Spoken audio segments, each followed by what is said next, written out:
اعوذ باللہ من الشیطان اللعین الرجیم بسم اللہ الرحمن الرحیم الحمد للہ رب العالمین وصلی اللہ علی محمد وآلہ الطیبین الطاہرین ولعنۃ اللہ علی اعدائہم اجمعین من الآن الى لقاء یوم الدین اما بعد قال اللہ تبارک وتعالی فی محکم الکتاب المجید بسم اللہ الرحمن الرحیم هو الله الذي لا إله إلا هو الملك القدوس السلام المؤمن المهيمن العزيز الجبار المتكبر سبحان الله عما يشركون صدق الله العلی العظیم۔ محترم سامعین و ناظرین کرام، ہمارے عقائد کے حوالے سے یہ جو عقیدہ ہے ہمارے یہ ہونا بہت ضروری ہے، ہمارے لیے بہت ضروری ہے عقائد، چونکہ عقیدہ کے علاوہ ہمارے جو دین ہے اس کے مذہب کے اور اللہ کی معرفت ہمیں حاصل نہیں ہوتا ہے، اور دین اسلام میں بھی عقیدہ کے علاوہ ہمارے جو اعمال انجام دیتے ہیں وہ اعمال ان کی درستگی کے لیے عقیدے کا پختہ ہونا، یقین ہونا اور عقیدے کا مضبوط ہونا ضروری ہے۔ اس لیے یہ دروس کا سلسلہ بعون اللہ تعالی اور خدا پر بھروسہ کرتے ہوئے ہم نے شروع کیا ہے۔ خداوند عالم سے یہی توفیق رہنے کی ہم دعا گو ہے، اور ساتھ ساتھ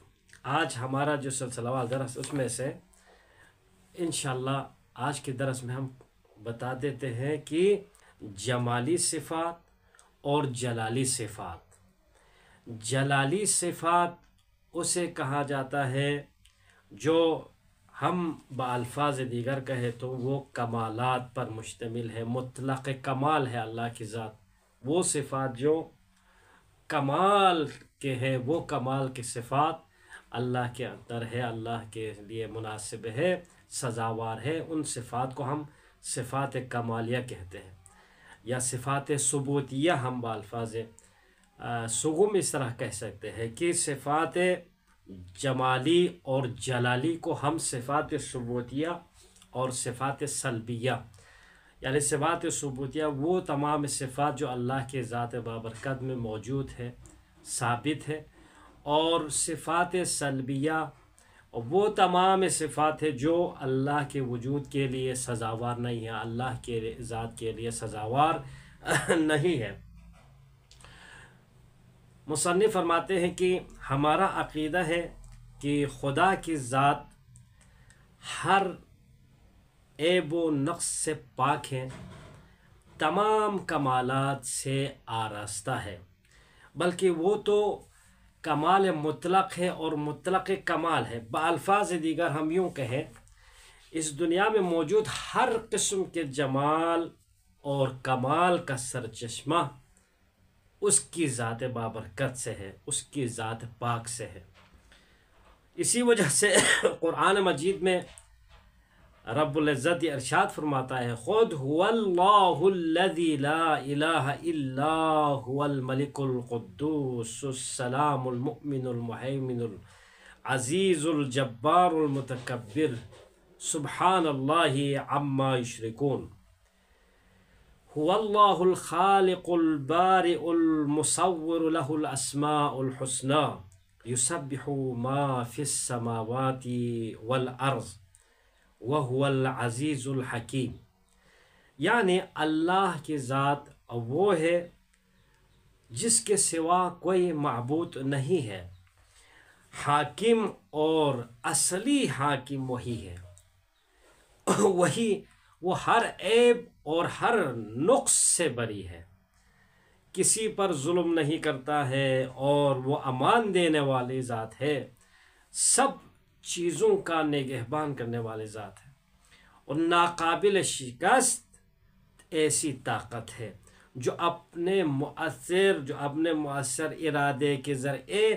ہر امر ہر حکم کی اصلاح کرتا ہے۔ پھر فرماتے ہیں وہ عظمت کے لائق ہے، وہ پاک و منزہ ہے ان چیزوں سے جن کو لوگ اس کے لیے شریک قرار دیتے ہیں۔ وہ ایسا خدا ہے جو پیدا کرنے والا ہے، وہ ایسا موجد ہے، وہ ایسا ایجاد کرنے والا ہے جس کی مثال نہیں ملتی ہے۔ پھر وہ صورتوں کا بنانے والا ہے، اس آیت میں فرمایا کہ اس کے اچھے اچھے نام ہیں، لہ المصور الاسماء الحسنی، اور اچھے اچھے نام ہیں، ہر طرح کی صفات کمالیہ پر مشتمل ہے۔ آسمانوں اور زمین میں موجود ہر چیز اس کی تسبیح بیان کرتی ہے، اور وہ غالب آنے والا اور دانا ذات ہے۔ بس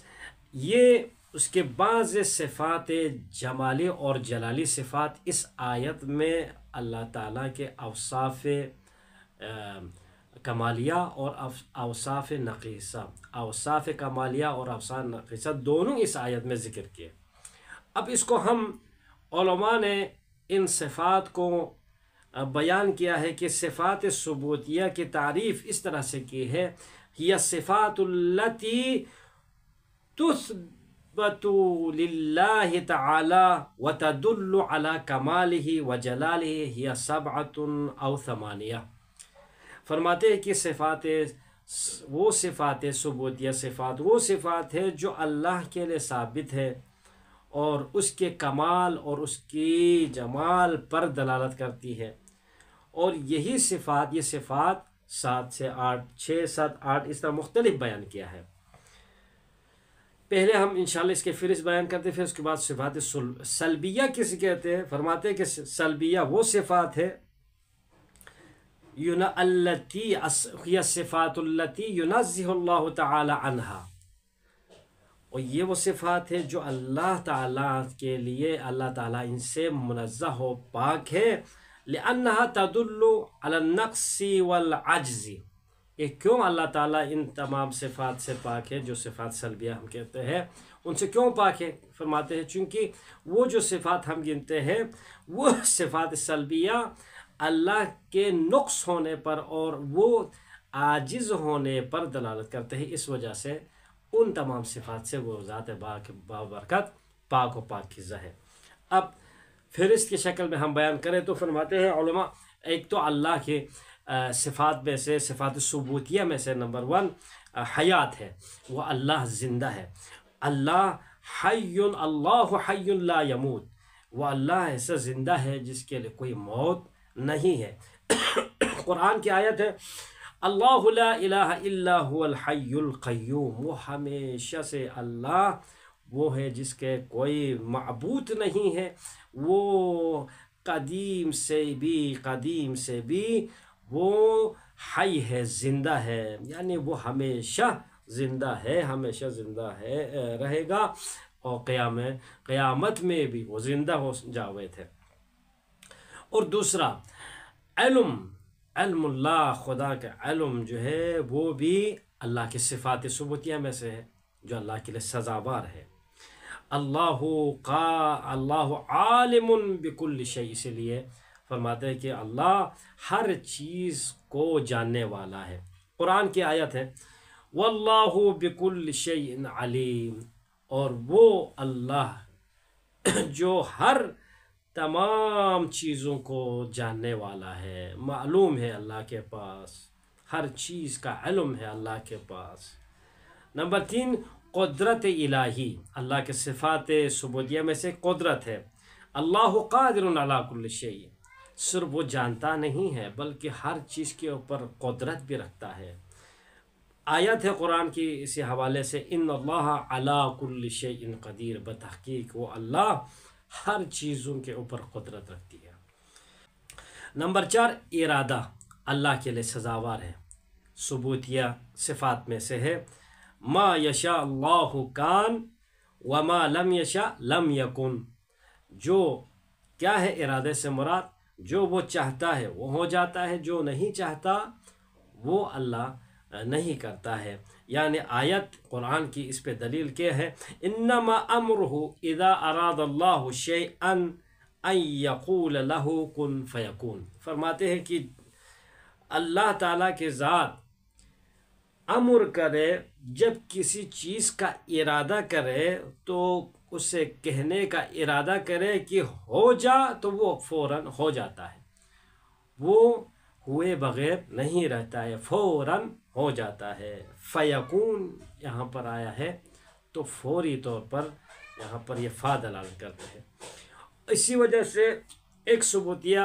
اللہ کے صفات میں سے ایک کیا ہے؟ وہ سمع ہے، یعنی وہ سنتا ہے۔ یسمع اللہ کل الاصوات بغیر اذن، اللہ سنتا ہے لیکن بغیر کان کے اور بغیر آواز کے بھی وہ تمام آوازوں کو وہ سنتا ہے، وہ سن لیتا ہے۔ اسی لیے آیت ہے قرآن کی انہ هو السمیع البصیر، اللہ کے ذات وہ سماعت و بصارت، یہاں پر مراد یہاں پر بصارت انسانی جیسا نہیں ہے، بلکہ وہ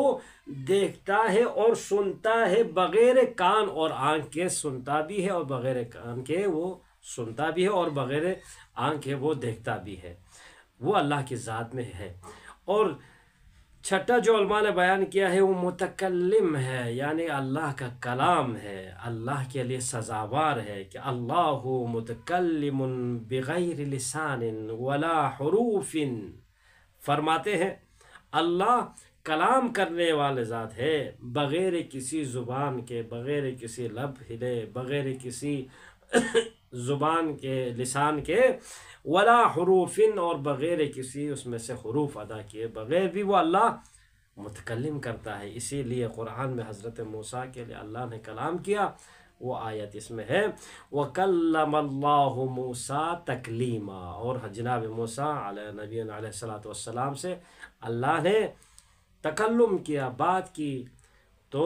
وہ بات کہاں سے؟ وہ درخت کے اندر سے، اس میں کوئی حروف یا کوئی زبان اللہ کے صادر ہو کے وہاں پہ آ کے مثلا اس طرح سے نہیں ہے، وہاں سے ایک آواز آئی، اس کے ذریعے سے جناب موسیٰ نے سنا۔ اور ساتواں جو علماء نے بیان کیا ہے اللہ کا جو امر تکوینی ہے، امر تکوینی اور تشریح کا مالک وہ اللہ کی ذات ہے، یعنی اللہ یوجد الاشیاء ویبدعها من العدم، یعنی اللہ تعالیٰ تمام اشیاء کا موجد ہے، پیدا کرنے والا ہے، وَيُبْدِعُهَا مِنَ الْعَدَمِ، اور عدم سے وجود دلانے والے ذات ہے۔ اور صفات سلبیہ میں سے یہ تو تمام تھے اللہ کے لیے سزاوار تھے، یہ تمام صفات اللہ کے لیے سزاوار تھے۔ اور اما صفات سلبیہ جو کہ صفات تنزیہیہ کہتے ہیں، جو پاک و منزہ ہے اللہ ان صفات سے، وہ صفات یہ ہے: نمبر ایک، نفی ترکیب، اللہ لیس مرکبا من الاجزاء، اللہ کی ذات اجزاء جز سے ہم اس کو ملا کے اس کو مرکب کر کے اللہ کی ذات نہیں ہے، اس چیز ایسے چیزوں سے پاک ہے۔ مثلا کوئی بھی ہر چیز ہم مرکب کر کے اس جز کر کے اس کی ترکیب بنا کے وہ بنا لیتا ہے، اللہ کی ذات ایسا نہیں ہے، اس چیز سے وہ بری ہے۔ نمبر دو، نفی الجسم، اللہ کے ذات جسم و جسمانیت سے نفی ہے، اللہ لیس جسما ولا مادیا، اللہ جسم بھی نہیں رکھتا ہے اور وہ مادی مٹیریل والا بھی نہیں ہے۔ نمبر تین، نفی المکان، اللہ کے لیے کوئی گھر نہیں ہے، اللہ لا یحدہ المکان، یعنی اس کے لیے کوئی محدود کر کے ہم کہیں کہ اس کے لیے مکان ہے تو مکان، اللہ کے لیے کوئی جگہ نہیں ہے۔ نمبر چار، نفی الزمان، اللہ کے لیے کوئی زمانہ بھی نہیں ہے، جس طرح اللہ کے لیے جگہ نہیں ہے، وہ جگہ کا محتاج ہی نہیں ہے، اس جگہ ہونا اس کے لیے نفی ہے۔ اور اسی طرح زمان بھی ہے، وہ فوق الزمان ہے، وہ زمان کے اوپر ہے، وہ زمان ہی اس کا مخلوق ہے، لا یجری علیہ الزمان، اسی لیے اللہ کے اوپر کوئی زمانہ ایسا گزرتا ہے جس طرح ہمارے اوپر ایک زمانہ گزرا، ہم اس طرح کہتے ہیں کہ اللہ کے لیے سچ کہنا بھی سزاوار نہیں ہے، نفی زمان کی ذات ہے وہ، یعنی اس کے اندر زمانہ نہیں ہے، زمانے کی نفی ہے اللہ کی ذات سے۔ نمبر پانچ، نفی الشریک، یعنی وہ اس کے ساتھ کوئی ہم کہیں کہ ہم یہ کہیں کہ اس کے ساتھ شریک ہو کے وہ کام چلا رہے تو ایسا بھی نہیں ہے، یعنی وہ نفی ہے، اس کے شریک سے بھی نفی ہے۔ لا شریک لہ فی الوجود ولا فی العبادہ، یعنی اس ذات کے لیے وجود کے اندر بھی ہم کہیں کہ اس کا شریک ہے تو اس کے بھی نفی ہے، ولا فی العبادت، نہ عبادت میں شریک ہے، عبادت میں بھی سوائے اس اللہ کے کسی کے لیے سزاوار نہیں ہے، کوئی دوسرے کے لیے عبادت کرے تو وہ شرک، وہ شریک ہو جائے گا۔ نمبر 6 نفی التغیر، اللہ کی ذات میں کوئی چینجنگ لا یتغیر ولا یتبدل، اللہ کی ذات تغیر و تبدیلی والی ذات نہیں ہے، اور اس میں تغیر و تبدیل ان چیزوں میں ہوگا جس کے لیے کوئی جسم ہوگا تو وہ تبدیل چینجنگ ہو جائے گی، لیکن اللہ کی ذات ایسی ذات نہیں ہے، وہ ان چیزوں سے مبرہ ہے، پاکیزہ ہے، کیونکہ یہ نقص ہے، اللہ کی ذات نقص و نقائص سے پاک ہے۔ اور ساتواں اور آخری چیز نفی العیب والنقص، لیس اللہ عیبا ولا نقصانا، اللہ کی ذات کے لیے کوئی عیب، کوئی نقصان، یہ آج اللہ کے لیے یہ نقصان ہو گیا، اس طرح ہم نہیں کہہ سکتے، کیونکہ اللہ تمام نقصان اور عیب، نقص، ان چیزوں سے بری ہے۔ تو آج کے درس کا خلاصہ یہ ہوا، اللہ کے ذات کے لیے جو سزاوار چیزیں، جو صفات، یہ ہمارا عقیدہ ہے، ہمارا یہی عقیدہ ہے کہ تمام اچھی، اس کے علاوہ یہ تو علماء نے اہم جو صفات اللہ کے لیے سزاوار ہے ان کو یہاں پر جمع کیا ہے، اور جو اللہ کے لیے سزاوار نہیں ہے ان میں سے اہم کو یہاں پر چن کے یہاں پر جمع کیا ہے۔ اس کے علاوہ اور بھی بہت سارے نقائص ہو سکتے ہیں، وہ اللہ کی ذات سے پاک ہے۔ جتنے بھی کائنات میں نقص و نقائص ہے، انسان کے اندر، حیوان کے اوپر، جہاں بھی ہے، تو وہ تمام نقص و نقائص اللہ کی ذات پاک ہے۔ اور خلاصہ یہ ہے، اور تمام صفات، یہ تو یہاں پر گنے چنے یہاں پر صفات لائے ہیں جو کہ اللہ کے لیے ثابت ہے، مگر اس کے علاوہ جتنے بھی اچھائیاں ہیں، جتنے بھی اچھے صفات ہیں جو سزاوار ہے اللہ کے لیے، تمام اچھائیاں اللہ کے لیے سزاوار ہے۔ اسی لیے اللہ کے کتنے نام ہیں اچھے اچھے، لہ الاسماء الحسنی، اچھے نام اللہ کے لیے ہے، تو ہم اللہ کے ایسے ان کے اسی کے اچھے ناموں سے ہم وسیلہ کرتے ہیں، اور ان اچھے نام کون ہیں؟ ائمہ علیہم السلام کی ذات ہے، تمام انبیاء کی ذات ہے، تو تمام انبیاء علیہم السلام، اسی لیے معصوم کیا فرماتے ہیں؟ نحن اسماء الحسنی، ہم ہی ہے اسماء الحسنی، تو ہم اس اسماء الحسنی سے ہم واسطہ قرار دیتے ہیں اس رب العزت کے بارگاہ میں، پروردگار مومن مومنات کی جان مال عزت آبرو کی حفاظت فرما، تمام مرحومین غریق رحمت کرے، مومن مومنات جہاں بھی ہے، مریض و مرضات ہے، مریض و مرضات کے لیے شفاء کامل و عاجلہ عنایت فرمائے، امام زمانہ کے ظہور میں تعجیل فرما، ہمیں ان کے اعوان و انصار میں سے قرار دے۔ ربنا تقبل منا انک انت السمیع العلیم برحمتک یا ارحم الراحمین، اللہم صل علی محمد و آل محمد۔